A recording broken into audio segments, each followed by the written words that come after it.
नमस्ते दोस्तों, आप सब कैसे हो। आशा करती हूँ आप सब लोग बहुत अच्छे होंगे।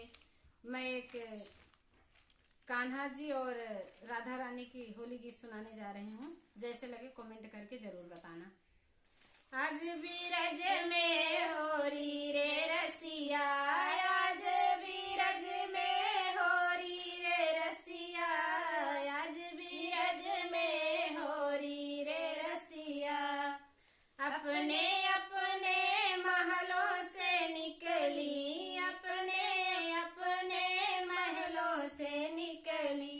कोई संवल कोई गौरी रे रसिया, कोई संवल कोई गौरी रे रसिया। आज बीरज में होरी रे रसिया, आज बीरज में होरी रे रसिया।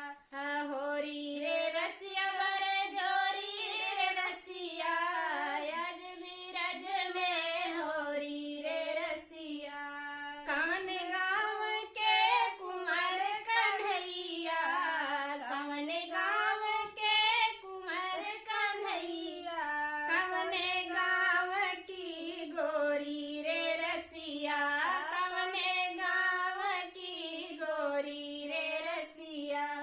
आज बीरज में होरी रे रसिया, आज बीरज में होरी रे रसिया। नंद गाँव के कुंवर कन्हैया, नंद गाँव के कुंवर कन्हैया। बरसाने की गोरी रे रसिया, बरसाने की गोरी रे रसिया। आज बीरज में होरी रे रसिया, आज बीरज में होरी रे रसिया।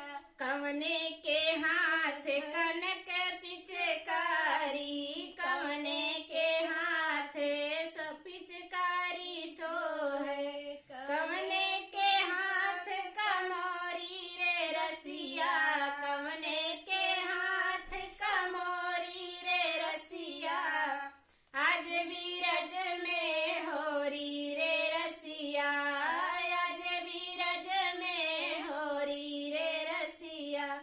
श्याम के हाथ सो पिचकारी सो है, श्याम के हाथ पिचकारी सो है। राधा के हाथ कमोरी रे रसिया, राधा के हाथ कमोरी रे रसिया। आज बीरज में होरी रे रसिया, आज बीरज में होरी रे रसिया। चंद्र सखी भज बाल कृष्ण छवि, चंद्र सखी भज बाल कृष्ण छवि। चिरंजीव